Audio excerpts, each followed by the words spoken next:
사랑하는 우리 교회 성도 여러분, 주 안에서 강건하시길 축복합니다. 요즘에 정말 건강이 최고다 그런 말이 정말 저도 피부에 많이 와닿는 것 같습니다. 건강이 정말 중요한 것 같습니다. 우리는 몇 년 전에 건강이 정말 중요하구나라는 것을 전 세계가 온몸으로 느꼈던 시간들을 보냈습니다. 불과 2년 전만 하더라도 우리가 이곳에 함께 모여서 이렇게 예배드린다는 것이 불가능했었던 때가 있었습니다. 기억나십니까? 그럴 때가 있었어요. 불과 얼마 안 됐습니다. 교회 문이 닫혔습니다. 역사 이래 처음이었던 것 같은데 교회 문이 닫혔던 적도 있었고요. 사회적 거리두기를 인하여서 정말 몇 명만 교회에 와서 예배 드렸던 때도 있었습니다. 때로는 드라이브스루 예배를 드린 적도 있었죠. 주차장 가운데 함께 모여서 예배드렸던 드라이브 스루 예배도 있었습니다. 때로는 어느 교회는 세례를 주는데 물총으로 쏴서 줬던 적도 있었어요. 기억나세요? 어떤 교회는 이 방독면을 입고 쓰고 예배드렸던 교회도 있었습니다. 불과 몇 년 안 됐던 이야기입니다. 그때만 하더라도 정말 이 사회적 거리가 언제 풀릴까 굉장히 염려했던 그런 기억들이 생생합니다. 그런데 여러분, 이런 일이 앞으로도 또 안 일어난다는 보장이 어디 있겠습니까? 이 세상은 정말 우리가 다 알 수 없는 질병들로 가득합니다. 환경 자체가 위기 시대 가운데 살아가고 있습니다. 대기 오염이 심각합니다. 대략 지구상에 병명을 붙인 그 개수가 3만 개라고 합니다. 그런데 붙이지 않은 것은 훨씬 더 많이 있는 것이죠. 몸이 안 좋아서 병원을 찾아갔습니다. 병원에서 괜찮다고 하는 말을 들었어요. 그런데 나만 느끼는 통증, 찌릿찌릿한 느낌, 그런 거 받아본 적 있지 않으십니까? 저도 종합검진 받을 때마다 요즘은 마음이 좀 불안하더라고요. 검사 받고 돌아와서 일주일쯤 있다가 검사할 결과지 봉투가 날라오는데 가슴이 조마조마한 적도 있었던 것 같습니다. 우리는 각종 질병 속에 살아갑니다. 또한 여러 가지 많은 불치병도 우리 주변에는 너무나 많이 있습니다.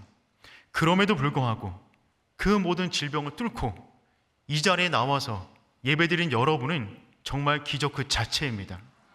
뿐만 아니라 질병이 있음에도 불구하고 이 자리 가운데 그 모든 것을 감당하며 나와 있는 그분 역시 정말 대단한 하나님의 기적 가운데 있다고 믿습니다. 우리 그런 의미에서 다시 한번 인사해 볼까요? 9988-1234 인사해 보겠습니다. 약간 오래된 인사말인데요. 9988-1234 99세까지 팔팔하게 살다가 하루 이틀 3일 좀 아프다가 4 그분께로 가자. 다시 한번 인사해 볼까요? 9988-1234 요즘 물론 100세 시대가 되었기 때문에 이 말도 바꿔야 될 것 같지만 한때 굉장히 유행했던 인사말이잖아요. 여러분, 오늘 우리가 함께 나누기를 원하는 하나님의 이름은 여호와 라파입니다. 치유하시는 하나님입니다. 우리가 그동안 시간이 될 때마다 하나님의 이름과 관련된 이야기를 그 말씀을 함께 나누었어요. 그런데 그 말씀 가운데 내 상황과 맞지 않는 그런 이름도 있었는지 모르겠습니다. 엘로힘, 엘샤다이, 엘리온, 여호와 이레.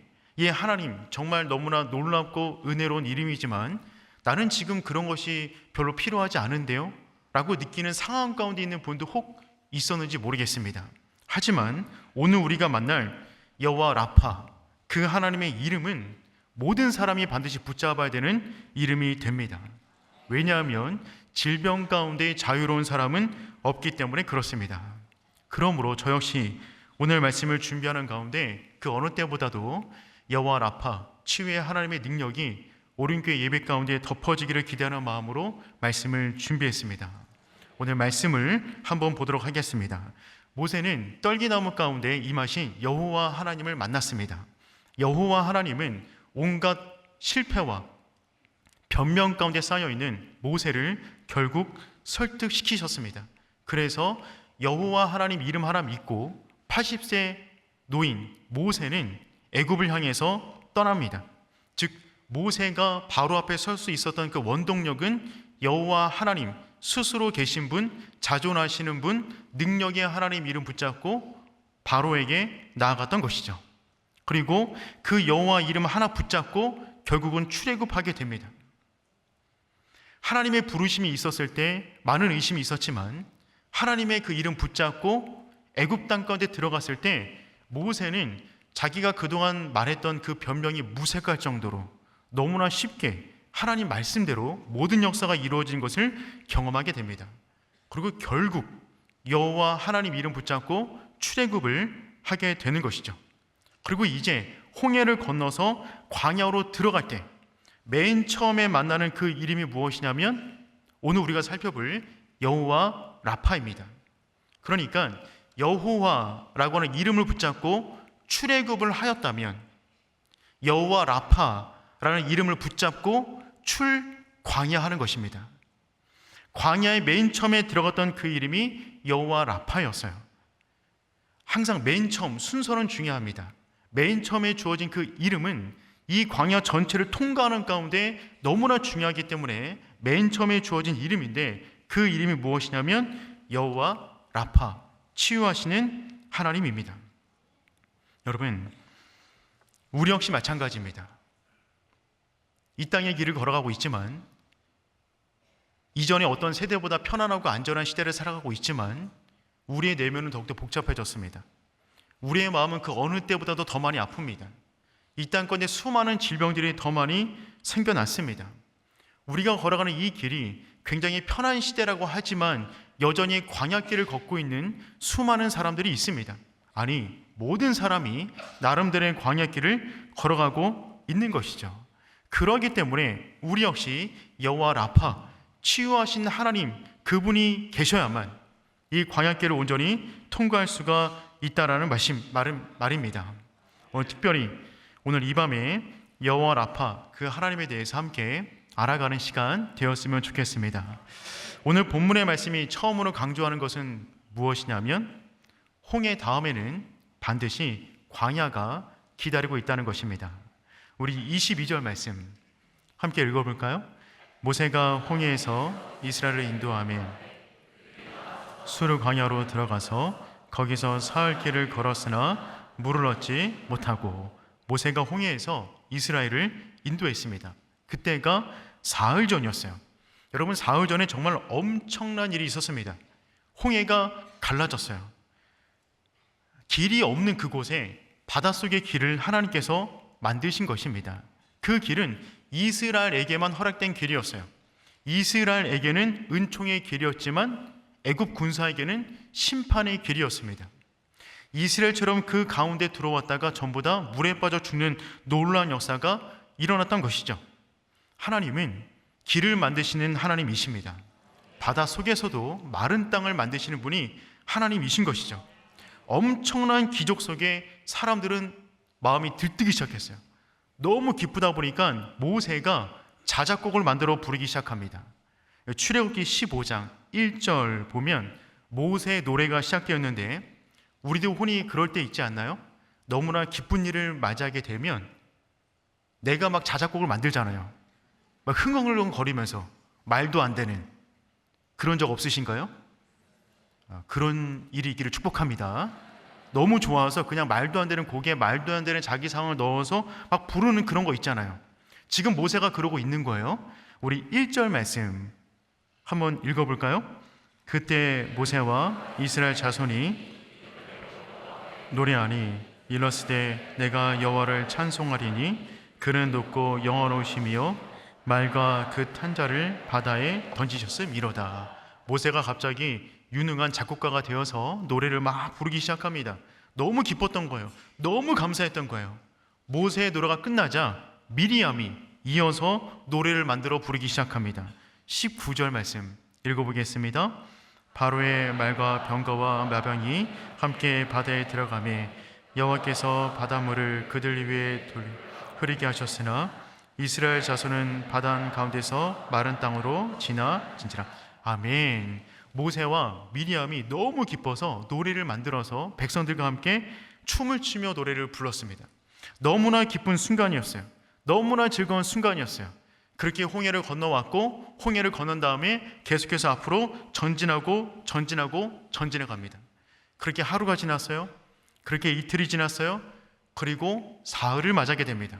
그러자 이제 노래소리의 볼륨이 줄어들기 시작하고 노래소리가 신음소리로 바뀌고 신음소리가 곡소리로 바뀌기 시작했습니다. 수많은 원망과 불평이 튀어나오기 시작했어요. 더 이상 참을 수가 없다라고 하는 그 순간에 한 물을 발견하게 됩니다. 마라라고 하는 큰 물을 발견하게 되었는데 그 많은 사람이 허겁지겁 뛰어들어가서 그 물을 마셨는데 도저히 써서 먹을 수가 없는 거예요. 물을 다 뱉어버립니다.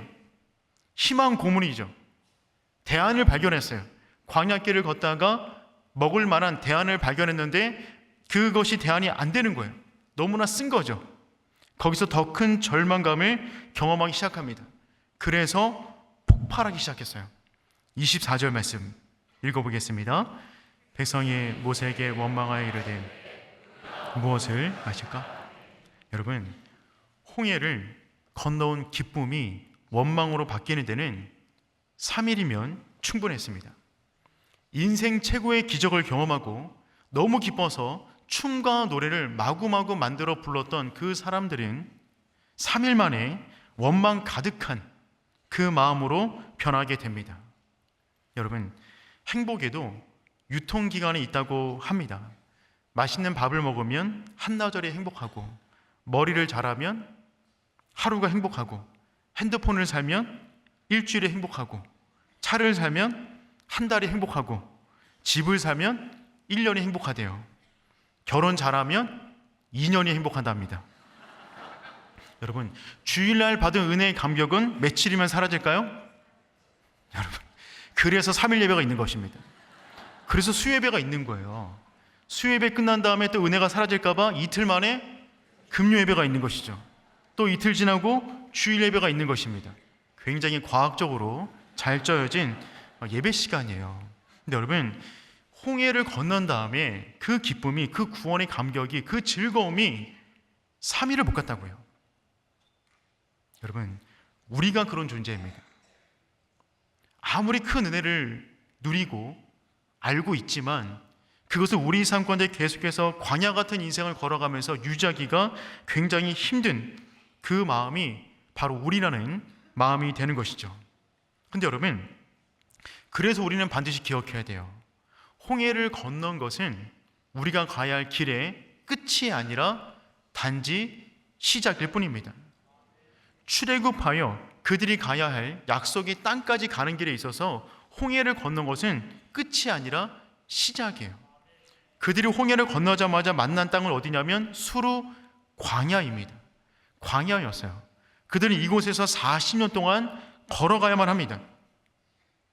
이것이 우리가 이 땅까지 살아가는 삶의 모형을 잘 보여주고 있어요. 우리는 그리스도의 은혜로 십자가의 보혈로 구원받았지만 그 구원의 감격이 3일 이상 지속되기 어려운 존재들이에요. 그렇기 때문에 우리는 날마다 하나님의 은혜의 말씀 안에 젖어 있어야만 합니다. 특별히 금요 예배는 그런 시간입니다. 금요 예배까지 우리가 뜨겁게 기도하고 찬양하고 말씀 가운데 집중하는 가운데 우리 영혼에 불을 지피는 그 시간들은 우리에게 반드시 필요한 것이죠. 성경에서 구원의 경험을 비유하는 몇 가지가 있는데 그 중에 대표적인 것이 무엇이냐면 출생이고 다른 하나는 결혼입니다. 즉 구원의 경험이 성도의 인생이 출생 혹은 결혼과 같다라고 비유하고 있는 것이죠. 여러분, 출생은 무엇입니까? 아이가 태어납니다. 새로운 인생을 출발합니다. 그런데 그때부터 뭐가 시작되죠? 고생이 시작됩니다. 아이도 고생이고 기르는 부모도 고생이죠. 그 아이 역시 울면서 태어났는데 한평생 울 일이 많을 것입니다. 우리 인생이 결국 그렇다는 거예요. 또 하나, 성경은 우리의 신앙생활을 결혼 생활에 비유합니다. 여러분, 결혼은 무엇입니까? 결혼은 인생의 마침이 아니라 새로운 출발인 것이죠.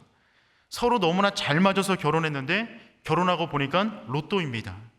그렇게 안 맞아요.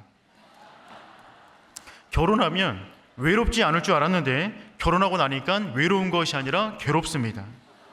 결혼하면 눈물 흘리지 않겠다고 약속했는데 결혼하고 나니까 피눈물이 나는 거예요.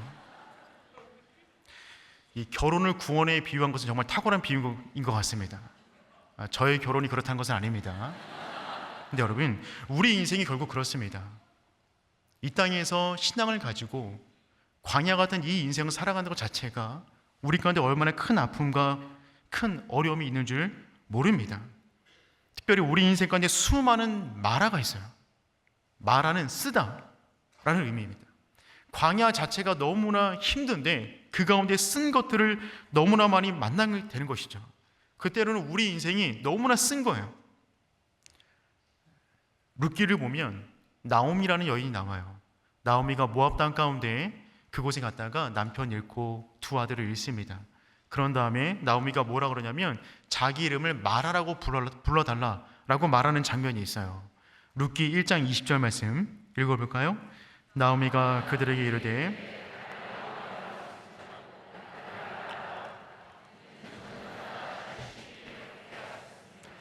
나오미는 기쁘다라는 뜻인데 마라는 쓰다라는 뜻이에요. 그러니까 나오미가 인생을 한평생 살다 보니까 그 인생 가운데 기쁜 게 많은 것이 아니라 너무 쓴 일이 많으니까 내 이름을 이제부터 마라라 라고 불러달라고 말을 하는 것입니다. 우리도 역시 그런 때가 있지 않습니까? 내 인생을 맛으로 표현한다 그러면 여러분은 여러분의 인생에 대해서 어떤 표현을 쓰시겠어요? 달콤한 맛? 쌉쌀한 맛? 짭조름 맛? 알싸한 맛? 우리나라는 맛에 대한 표현이 정말 많은 것 같은데 그 어떤 맛보다 마라 라고 하는 그 말이 저에게도 그렇고 많은 분들에게도 많이 적용이 되는 것 같습니다. 그렇지 않아도 힘든 광야길을 걸어가는데 그것에 대한 대안이라고 찾은 것이 마라, 쓴물이 되는 것이죠. 고난에 고난을 더하는 것입니다.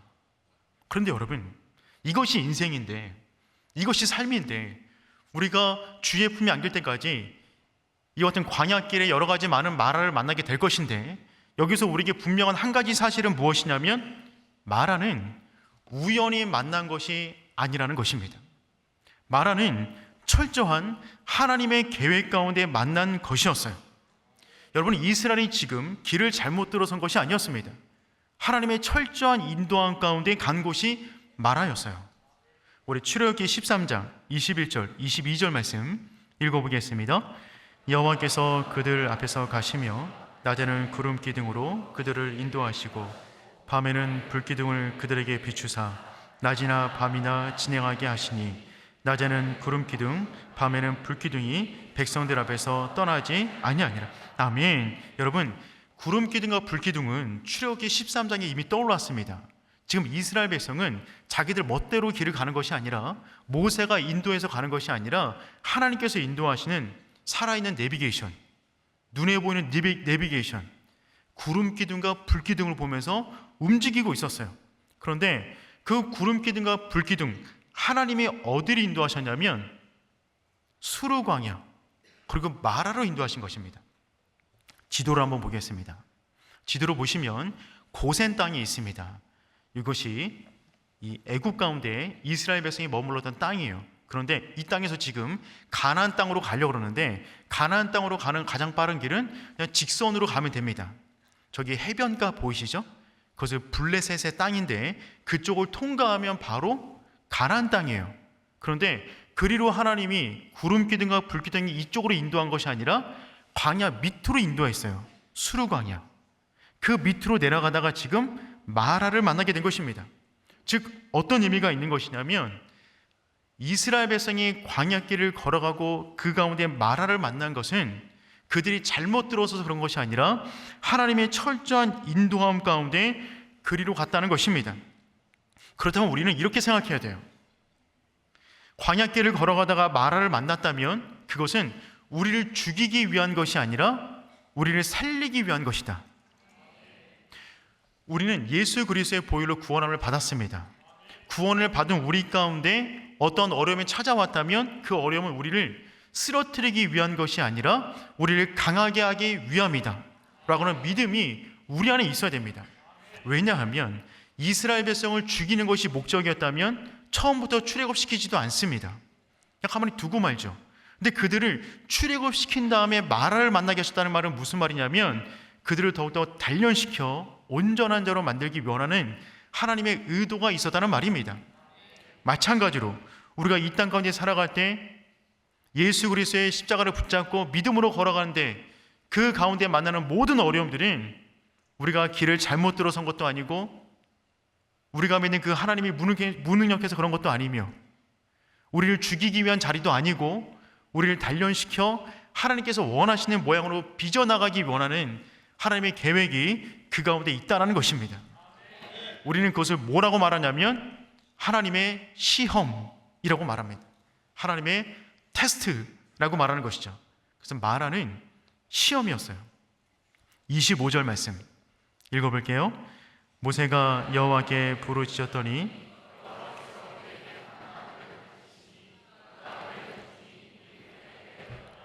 거기서 여호와께서 그들을 위하여 법도와 율례를 정하시고 그들을 시험하실세.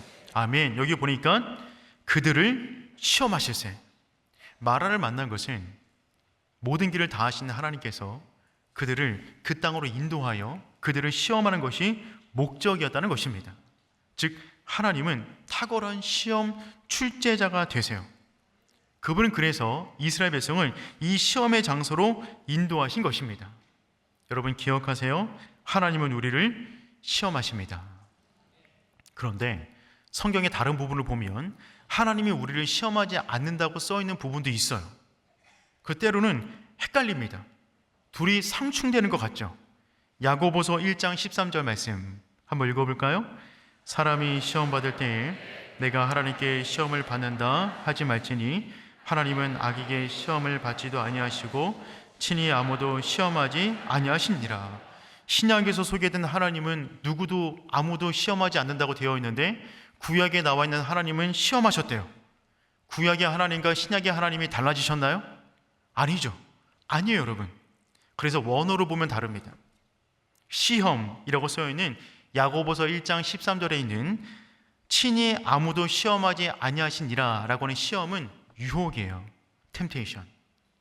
그런데 다른 곳에 나와 있는 하나님이 우리를 시험한다고 했을 때, 특별히 오늘 본문에 나와 있는 시험 역시도 테스트입니다. 여러분, 유혹은 뭐냐면 우리를 넘어뜨리기 위한 거예요. 하지만 시험은 뭐냐면 우리를 세우기 위함입니다. 여러분, 유혹을 다루는 방법은 무조건 피하는 거예요. 유혹을 다루는 방법은 무조건 피하는 거예요. 하지만 시험을 다루는 방법은 무엇이냐면 통과하는 것입니다. 인내하는 거예요. 그 가운데 서 있는 것입니다. 그걸 통해서 우리를 단련시키길 원하는 하나님의 분명한 의도가 있기 때문에 그런 것이죠. 특별히 시험이라고 써있는 이 부분은 무엇이냐면 어떤 것을 다루어 완전하고 단단하게 만들다 라고 하는 의미를 담고 있어요. 즉 우리를 연단시키기를 원하시는 것입니다. 이제 막 광야로 들어섰어요. 어떻게 보면 온실 속에 있다가 광야로 나오게 된 것입니다. 이제 광야길을 40년 동안 걸어가야 되는데 그들을 단련시키길 원하셨습니다.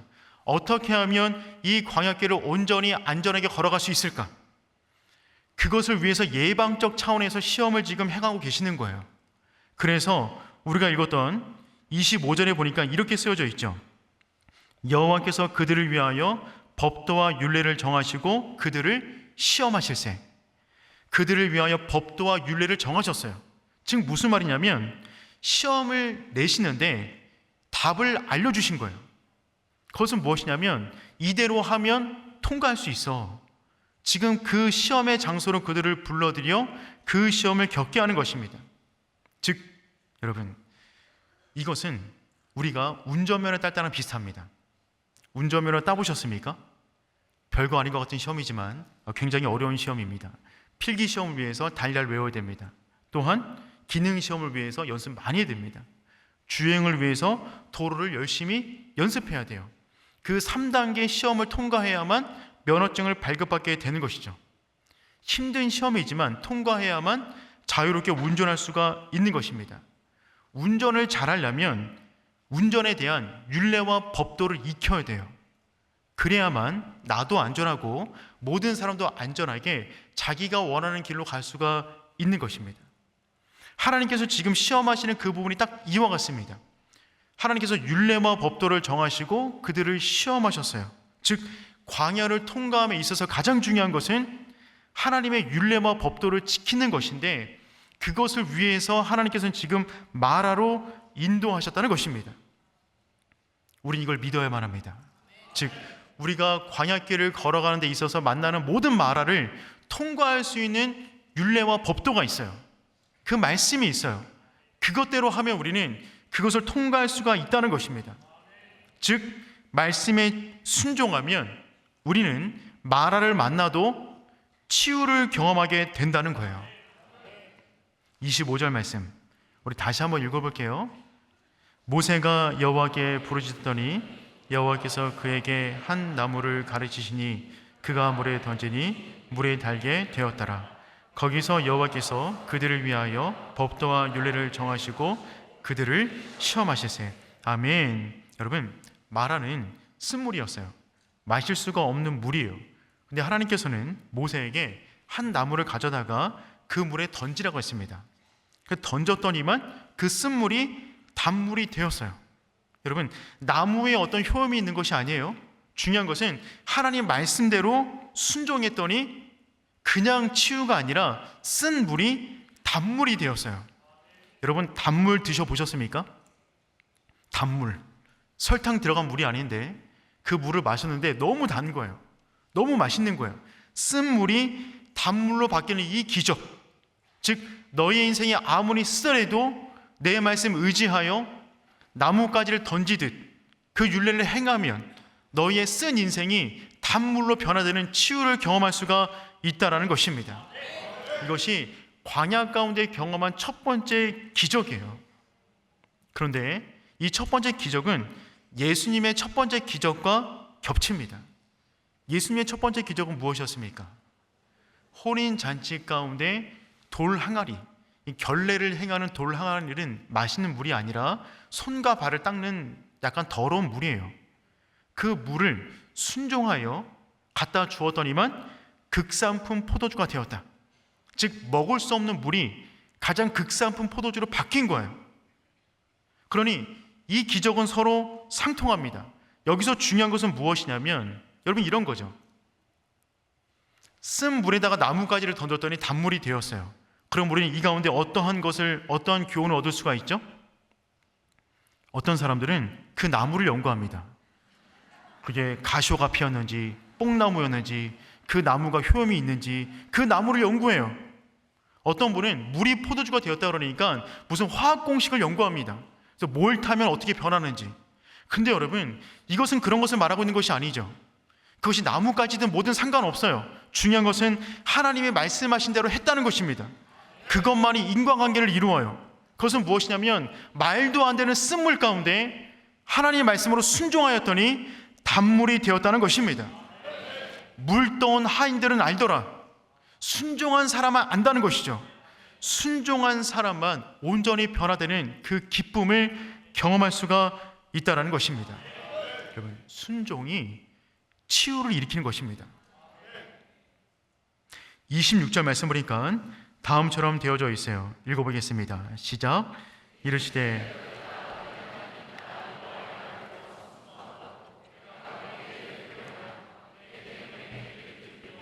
내가 애굽 사람 모든 질병 중 하나도 너에게 내리지 아니하리니 나는 너희를 치료하는 여호와임이니라. 아멘. 하나님의 말씀에 순종하면 애국 사람 가운데 내렸던 모든 질병이 하나도 너에게 내리지 않겠다라고 말씀하십니다.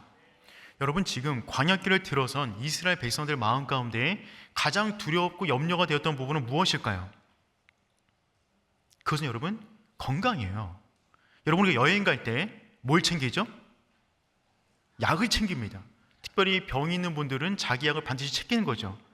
여행자 보험도 들잖아요. 건강이 굉장히 중요한 부분입니다. 특별히 이들이 알지 못하는 길을 떠남에 있어서 죽음에 대한 염려가 있었어요. 왜냐하면 이들은 출애굽하기 전에 정말 수많은 죽음을 경험했습니다. 애굽 땅 가운데 쏟아지는 10가지 재앙을 눈으로 다 목격했어요.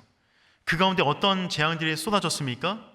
피 재앙, 개구리 재앙, 이 재앙, 파리 재앙, 악질 재앙, 독종 재앙, 우박, 메뚜기, 흑암, 장자의 죽음, 전부 다 어떤 것들이냐면 질병과 관련되어 있어요.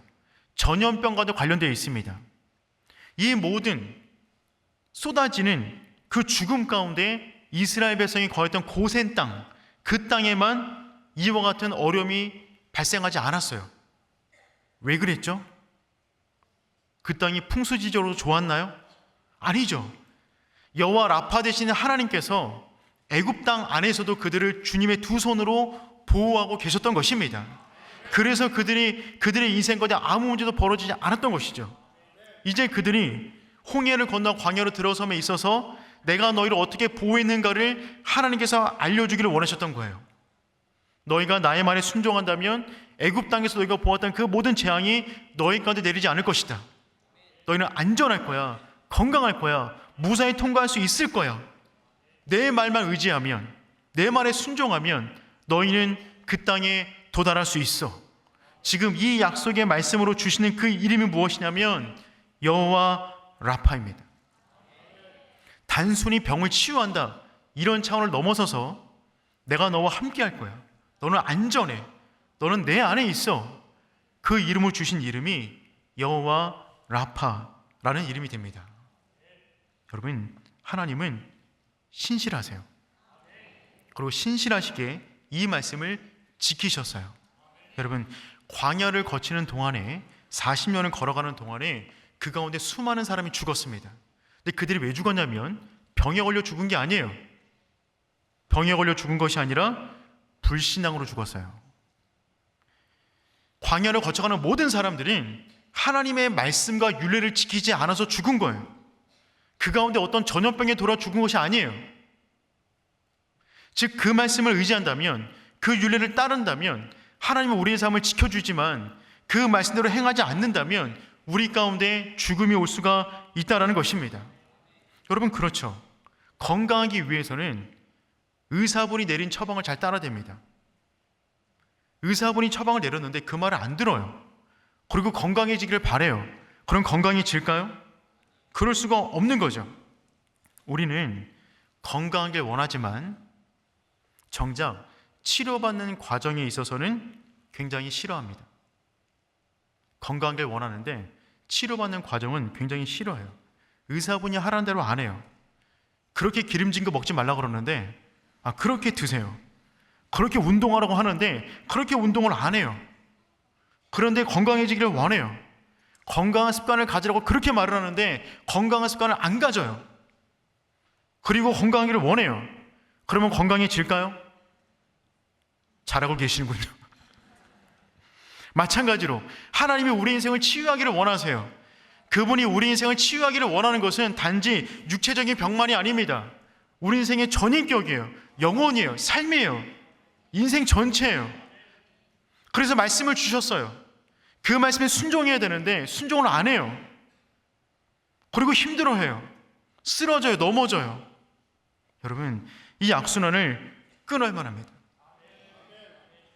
온전한 치유를 원한다면 치유의 과정을 따라야 돼요. 과정을 따라야만 치유의 결과를 얻을 수가 있는 것입니다. 힘들지만 말씀에 순종해야 말씀이 보장하는 은혜를 경험하게 되는 것이죠. 어저께 밤늦게 잠시 교회에 올 일이 있어서 교회에 왔는데 엘리베이터를 타다가 제자 훈련 받으러 오시는 집사님 두 분을 만났어요. 엘리베이터 안에서 7시가 조금 넘었을 시간이었는데 그분의 얼굴 표정 보니까 많이 피곤해 보이시더라고요. 혹시 이 자리에 앉아 계신지 모르겠는데, 그런데 인사를 서로 주고받으니까 그 집사님께서 이렇게 말씀하셨어요. 살짝 웃으시면서 제자 훈련 받으니까 너무 좋고 지금은 숙제가 다 적응되셨대요. 숙제는 덜 힘든데 일주일 동안 아무것도 할 수가 없대요. 제자 훈련 외에는 아무것도 할 시간이 없답니다. 그거 숙제하느라 뭐하느라 다른 짬이 안 내신대요.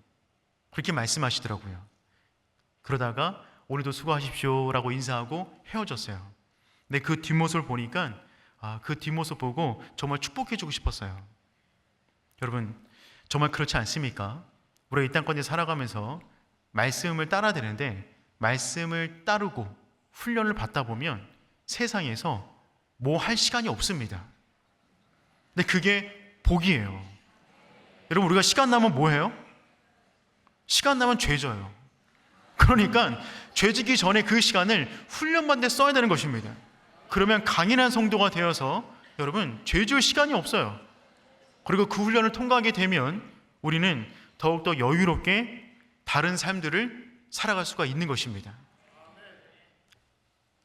이 금요 예배 가운데 숙제 차원에서 나와 있는 제자 훈련생들이 있다면 숙제로 감당하지 마시고 은혜로 감당했으면 좋겠고요. 모든 제자 훈련생분들 정말 화이팅입니다. 여러분, 순종할 때 치유를 경험하게 됩니다. 여러분, 우리는 정말 믿어야 돼요. 하나님은 여호와 라파이십니다. 우리는 여호와 라파, 그 하나님을 온전히 믿어야 됩니다. 26절 말씀 하반절을 보니까 이렇게 되어 있어요. 나는 너희를 치료하는 여호와임이니라. 나는 너희를 치료하는 여호와임이니라. 하나님은 우리를 치료하시는 분이세요. 우리의 모든 것을 치유하십니다. 우리의 과거를 치유하세요. 우리 현재를 치유하세요. 내면도 치료하시고요, 우리가 말하지 않는 그것까지도 전부 다 치료하시는 분이 하나님이십니다. 이스라엘 백성은 출애굽하는 가운데 상비약, 약 하나 들지 못하고 나왔어요. 그런 가운데 얼마나 불안했을까요? 말씀을 준비하다가 한 책을 보니까 기원전 1552년에 제작된 파피루스가 있는데 그 안에 어떠한 재료를 넣은 약을 만드는 비법이 기록이 되어졌다고 합니다. 근데 그 약을 만드는 그 재료가 뭐냐면 이런 재료였대요. 도마뱀의 피, 돼지 이빨, 썩은 고기, 악취나는 비계, 거위 지방, 나귀의 발굽, 인간, 개, 고양이의 배설물을 섞어서 어딘가 바르면 낫는다. 병 걸릴 것 같아요. 이름만 들어도 병 걸릴 것 같은데, 그런데 이것이 그 당시에 굉장히 그러니까 많은 사람이 쓸 수 없는 굉장히 고급진 약이었다고 합니다. 근데 여러분, 하나님은 이런 거 쓰지 않으십니다. 하나님의 이름이 그냥 그 능력이에요. 그 이름을 우리에게 주셨어요. 우리가 그 이름을 부르면 그 능력이 우리 가운데 쏟아지는 것입니다. 그래서 그의 이름 자체가 치료자예요. 힐링 갓, 여호와 라파, 힐링 갓. 그분의 이름 자체가 치료자이십니다. 그분은 무엇을 치료하십니까? 그분은 우리 인생 전체를 치료하세요. 그래서 우리에게는 여호와 라파가 너무나 필요해요. 그분이 있어야만 이 광야 같은 인생을 우리가 든든하게 걸어갈 수가 있는 것입니다. 예레미야 8장 22절 말씀 우리 함께 읽어보겠습니다. 길라앗에는 유황이 있지 아니한가? 그곳에는 의사가 있지 아니한가? 내 백성이 치료를 받지 못함은 어찌 됨인고? 여러분, 예레미야가 있는데 예레미야가 무너진 이스라엘 백성들을 바라보면서, 어렵고 힘든 그 백성들을 바라보면서 이렇게 외쳤어요. 길라앗에는 유황이 있지 아니한가? 그곳에는 의사가 있지 아니한가? 길라앗에 유향이 있었어요. 유향은 사람들의 병을 고치는 그 당시에 그냥 탁월한 효능이 있는 약 같은 것입니다. 그래서 길라앗의 유향은 많은 곳으로 수출도 되었어요. 그런데 사람들이 길라앗에 유향이 있음에도 불구하고 그리로 가지 않는 거예요. 또한 그곳에는 의사가 있었어요. 의사가 있음에도 불구하고 그분께로 가지 않는 것입니다. 그래서 지금 예레미야가 한탄스럽게 이 말을 외치고 있는 것이죠. 근데 그것은 무엇을 말하고 있는 것이냐면, 하나님이 우리에게 약이 되시고 의사가 되어 주시는데 왜 이스라엘 백성이 그곳으로 가지 않느냐는 것입니다. 그 안타까움을 지금 말하고 있는 거예요. 여러분, 길라앗에는 유향이 있어요. 그곳에는 의사가 있어요. 우리에게는 여호와 라파 하나님이 계세요. 그분께로 가면 우리 가운데 있는 문제가 뭐든지 간에 치유함을 받게 되는 줄 믿습니다. 무엇까지 치유할 수가 있습니까? 모든 것을 다 할 수 있어요. 여러분 마음과 생각 가운데 있는 그 명이 뭐든지 간에 그 모든 것을 여호와 라파, 그분 이름 앞에 모든 것은 굴복되게 되어져 있습니다. 그럼 여러분, 우린 정말 그것을 믿어야 됩니다. 그 믿음이 그 능력을 받는 통로가 되기 때문에 그래요. 우리는 때로는 기도하지만, 우리 이 자리에 기도하러 나왔잖아요. 기도하러 나왔지만 기도를 하면서도 온전한 믿음을 갖지 못할 때가 너무나 많이 있는 것 같습니다. 기도를 하면서도 믿지 못하는 경향성이 우리 안에 있어요. 베드로가 감옥에 투옥되었습니다. 그 가운데 초대교인들이 모여서 베드로를 위해서 기도하고 있어요. 그런데 베드로는 곧 죽을 것만 같았습니다. 그냥 앞전에 순교자가 이미 나왔거든요. 그런데 초대교인들은 베드로의 구원을 놓고 기도하고 있었어요. 기도하는 가운데 기적적으로 천사의 도움으로 탈옥하게 됩니다. 그리고 너무 기뻐서 기도하고 있는 공동체를 찾아갔어요. 그런데 정작 안에서 기도하고 있던 그들은 베드로가 살아 돌아왔다는 것을 믿지 못했어요. 그들이 베드로의 구원을 놓고 모여서 기도하고 있었음에도 불구하고 베드로가 나 살아서 돌아왔어 라고 문을 두들기는데 사람들이 그 말을 믿지 못하는 거예요. 우리 안에 그럴 수가 있다고요. 연약하기 때문에 때로는 길르앗에 왔지만, 하나님 앞에 왔지만, 그분께 기도하지만 기도하면서도 온전히 믿지 못하는 거예요. 기도 끝난 다음에 다시금 그 문제를 쌓고 나가는 거예요. 여러분, 그 하나님을 정말 믿으셔야 됩니다. 그분의 이름이 여호와 라파세요. 아예 이름으로 우리에게 주셨습니다. 여호와 라파, 그 하나님은 무엇을 치유하십니까? 그분은 첫 번째로 환경을 치유하십니다. 여러분, 하나님은 우리의 환경을 치유하세요. 쓴 물을 단 물로 바꾸셨어요. 원망의 공간을 감사의 공간으로 바꾸셨어요. 하나님은 우리가 거하는 공간을 바꾸기를 원하십니다. 우리가 거하는 환경을 바꾸기를 원해요. 하나님이 개입하시면 우리의 병든 가정, 고통받고 있는 가정, 그 가정 가운데 치유가 나타나는 줄 믿습니다. 그 하나님이 이 땅 가운데 충만하시면 고난받는 이 땅의 역사, 우리의 민족도 치유할 수가 있습니다. 남북으로 갈려져 있는 이 고통도 치유할 수가 있는 것이죠. 특별히 지금만큼 남북, 좌우, 동서, 정치적, 세대 간으로 갈라져 있는 이 땅, 우린 정말 기도해야 될 줄 믿습니다. 여호와 라파, 그 하나님이 이 땅을 치유하여 주시옵소서. 그분은 모든 환경을 바꾸시는 분이십니다. 이거는 제가 말하는 말이 아니에요. 목사가 그냥 설교하는 것이 아닙니다. 하나님의 말씀이세요. 그분의 이름이에요. 그분은 또한 무엇을 바꾸십니까? 그분은 우리의 내면을 치유하십니다. 이스라엘 백성의 근본적인 원인은 무엇이었냐면 원망의 마음이 올라온 거예요. 그들 안에 원망이 올라왔어요. 멈출 수 없는 그 원망이 쏟아지기 시작했습니다. 하나님은 그들의 환경 이전에 그들의 마음을 먼저 바꾸길 원하셨어요. 환경이 변하기 전에 마음이 먼저 변해야 됩니다. 마음이 변하지 않았는데, 내면이 치유받지 않았는데 환경이 변하면 그 변화된 환경 때문에 더 큰 어려움을 당할 수가 있는 거예요. 본질적인 변화, 그것은 우리의 마음과 생각의 변화인 것이죠. 여러분, 우리 내면은 육체보다 취약합니다. 우리 내면은 언제 무너질지 몰라요. 그냥 툭 치면 무너지는 것이 우리의 마음입니다. 우리는 기계가 아니에요. 우리의 마음은 무쇠가 아닙니다. 여러 가지 때리면 찌그러지고 아프고 회복이 불가능한 상태로 변하는 것이 우리의 마음과 생각이에요. 그래서 여러분, 우리 가운데 수많은 마음의 병과 질병들을 안고 살아가잖아요. 내 생각인데 내 마음대로 통제가 안 돼요. 내 마음인데 마음이 안 먹어져요. 내 행동을 내가 조절하지 못하는 거예요. 우리 안에 무언가 균형이 무너진 것입니다. 깨진 것이죠. 하나님은 우리의 그 상한 마음을 치유하기를 원하십니다. 하나님은 이스라엘의 원망의 마음을 먼저 만지셨어요.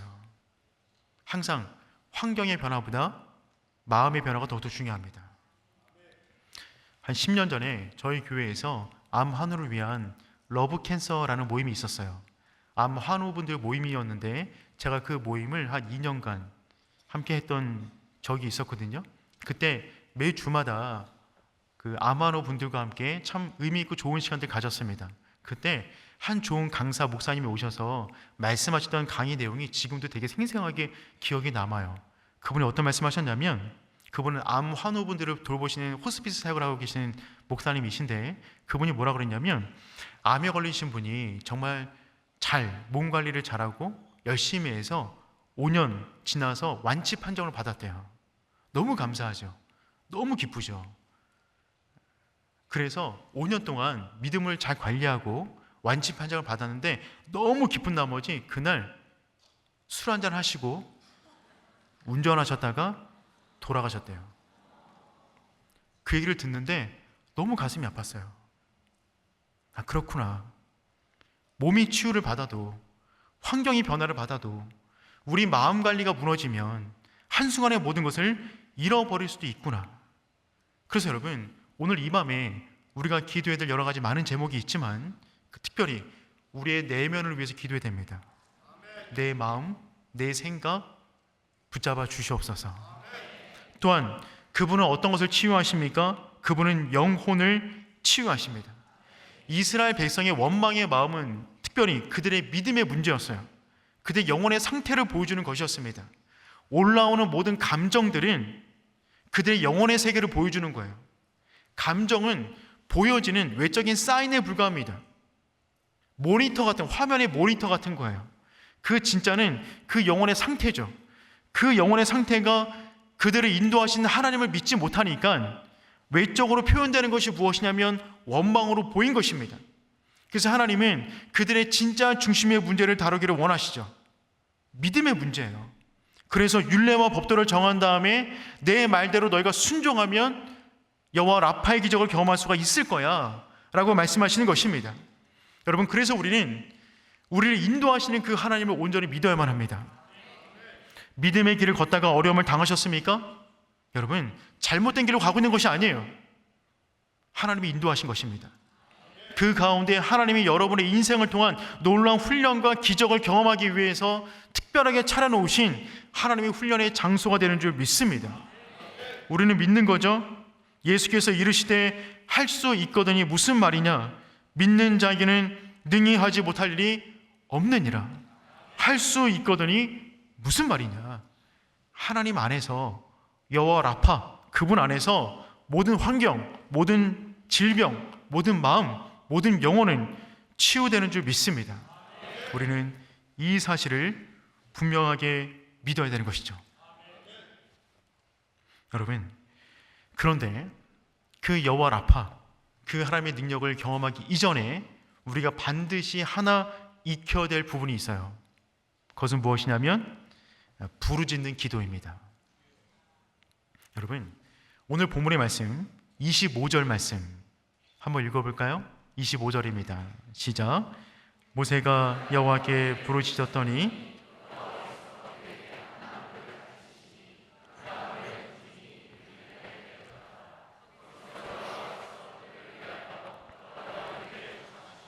그들을 시험하실세. 이스라엘 백성들이 마라라는 쓴물 앞에 원망이 터져나와 원망을 부르짖었을 때 모세는 여호와 앞에 나와 기도로 부르짖습니다.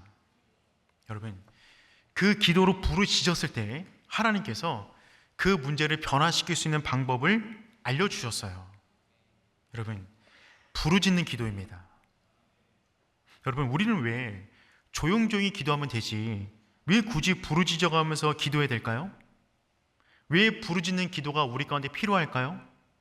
특별히 금요일의 시간은 부르짖어서 기도하는 시간인데 왜 이 시간은 부르짖어가면서 기도해야 되는 것이죠?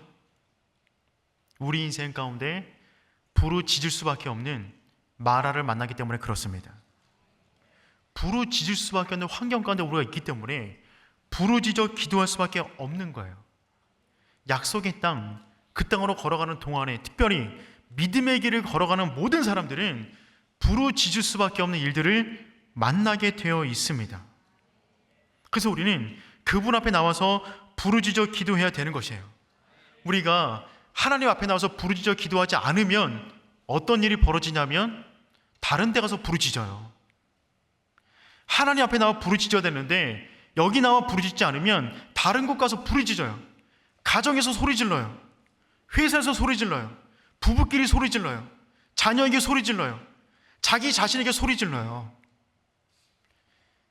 자기가 무너지는 거예요. 그 전에 하나님 앞에 나와서 소리 지르셔야 됩니다. 언제까지요? 다른 곳 가서 소리 지를 힘이 남지 않을 때까지. 이곳에서 다 쏟아 놓는 거예요. 다 꺼내 놓는 것입니다. 그러면 하나님이 우리의 마음을 어루만져 주세요. 그러면 다른 데 가서 소리 지르고 싶은 마음이 사라져요. 목도 쉬었고, 딴 데 가서 말할 힘도 없고, 그렇게 또 나와서 기도하고 또 이렇게 살다가 보면 하나님이 우리 인생을 만져주신다고요. 여러분, 주 앞에 나와 부르짖는 것입니다. 그럴 때 그분이 우리 인생 가운데 응답해 주시는 거예요. 우리는 우리 지혜로 이 땅을 살아가지 않습니다. 우리 지혜가 뭘 알 수 있겠습니까? 광야길 지도 없어요. 나침반은 없어요. 길을 안다고 얼마나 알 수가 있겠어요? 그냥 구름기둥 불기둥 보면서 걸어가는 것입니다. 그분이 인도하시면 그것이 가장 선한 길이다 라는 믿음으로 걷는 것이죠. 그러다가 어려움을 당해요. 그러면 어떻게 한다고요? 부르짖어요. 그러면 하나님께서 방법을 알려주신다고요. 그래서 하나님께 부르짖을 수 있는 전화번호를 알려드리도록 하겠습니다. 이거는 반드시 기억하셔야 되는데, 기도 다이어리예요. 그 번호는 뭐냐면 333-77-1818입니다. 따라해 볼까요? 333-77-1818. 요거 잊어버리시면 안 돼요. 자, 예레미야 33장 3절입니다. 읽어보겠습니다. 너는 내게 부르짖으라. 내가 내게 응답하겠고 내가 알지 못하는 크고 은밀한 일을 내게 보이리라. 너는 내게 부르짖으라. 응답하겠다. 내가 알지 못하는, 감히 상상도 할 수 없는 크고 은밀한 일을 너에게 보여주겠다. 333이에요. 잊어버릴 수가 없겠죠. 마태복음 7장 7절입니다. 읽습니다. 시작. 구하라. 찾으라. 그리하면 찾아낼 것이요. 문을 두드리라. 그리하면 너에게 열릴 것이니. 아멘. 마태복음 7장 7절. 구하면 주십니다. 찾으면 찾아내요. 두드리면 열립니다. 여러분, 하나님의 이름을 걸고 예수님의 이름을 걸고 하신 말씀이에요. 마태복음 18장 18절 말씀 읽겠습니다. 진실로 너에게 이르노니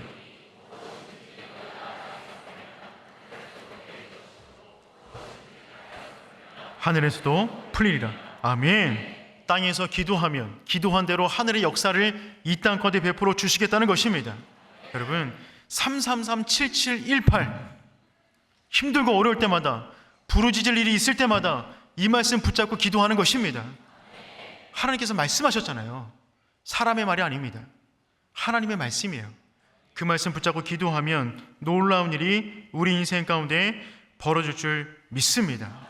여러분, 그래서 마라의 쓴물을 준비하신 하나님은 지근거리에다가 엘림을 준비하셨어요. 27절 말씀, 본문 27절 말씀 읽겠습니다. 시작. 그들이 엘림에 이르니 거기에 물샘 12과 종려나무 70그루가 있는지라. 거기서 그들이 그 물 곁에 장막을 치니라. 아멘. 여호와 라파를 경험합니다. 놀라운 치유 현장이었어요. 그리고 이스라엘이 남쪽으로 11km 내려갑니다. 불과 11km예요. 11km 내려갔더니 그곳에서 엘림을 만납니다. 엘림은 나무들이라는 뜻인데, 여러분, 그곳에 물샘 12개와 종려나무 70그루가 있었대요. 엄청난 오아시스를 만나게 된 것입니다. 광야 가운데 쏟아져 나온 200만의 사람들이 다 먹을 수 있을 만한 엄청난 오아시스를 만나게 된 거예요. 그들의 온 인생을 다 적셔도 부족함이 없을 만한 엄청난 것을 만났어요. 그곳이 어디에 있었다고요? 마라에서 불과 11km예요. 즉, 마라를 준비하신 하나님은 엘림도 준비해 놓으셨어요. 그리고 그들을 시험하신 것입니다. 그들에게 말씀해 주시는 거예요. 여호와 이레 하나님께서 우리 인생 가운데 엘림을 준비하고 계신 줄 믿습니다. 여러분, 특별히 물샘 12개와 종려나무 70그루라. 이 말은 무슨 말이냐면 이스라엘 백성은 12지파예요. 장로들은 70명으로 구성되어 있어요. 즉, 이스라엘 12지파 모든 사람을 충분히 먹일 만한 그 엄청난 오아시스를 하나님이 믿음의 길을 말씀 따라 걸어가는 모든 인생 가운데 준비해 놓으신다는 것입니다. 여러분, 그 하나님이 여호와 라파의 하나님 되신 줄 믿습니다. 여러분, 우리는 길을 몰라요. 하지만 그분을 아세요. 그분 따라가면 가장 안전하고 가장 강건하게 광야를 통과하게 되는 줄 믿습니다. 하나님이 우리의 모든 환경을 주관하십니다. 여러분, 홍해에서 길을 내시고 마라 쓴물을 단물로 바꾸시며 그 가운데 엘림을 준비해 놓으세요. 그 하나님이 우리 하나님이십니다. 지금 내 눈앞에 보이지 않는다고 없는 것이 아니에요. 우리가 눈으로 볼 수 있는 것은 얼마 안 됩니다. 그 너머에 하나님이 준비하신 은혜의 물줄기가 있는 줄 믿습니다. 저는 특별히 바라기는 이 금요 예배가 우리 오른 공동체의 영혼의 엘림이 되었으면 좋겠어요. 광야 같은 인생길 살아갔지만 금요 예배 가운데 나오면 이곳이 엘림이 되어 영혼의 모든 갈증을 해결하는 것입니다. 치유를 경험하는 것입니다. 강단에서 생명수 말씀이 흘러내릴 때마다 그 물이 우리 영혼을 흡족히 적시는 거죠. 우리의 문제가 뭐든지 간에 가정이든 자녀든 부부관계든 회사든 미래 불안이든 뭐든지 간에 그 모든 것을 적시고도 남을 만한 그 은혜의 물줄기가 오륜교회 가운데 가득하기를 축복합니다. 특별히 하나님께서 이곳 가운데 오륜교회를 세우신 분명한 목적이 있습니다. 이 성례동 땅 가운데 이곳이 엘림이 되었으면 좋겠어요. 그래서 얼마나 많은 사람들이 광야 같은 인생을 살아갑니까? 그 가운데 오륜교회를 바라봤을 때 이곳에서 주어지는 복음과 찬양과 우리의 전도를 통하여 수많은 사람들 가운데 그들 안에 쌓여있는 그 모든 아픔이 치유받는 놀라운 치유 공동체의 오륜교회 되기를 소망합니다.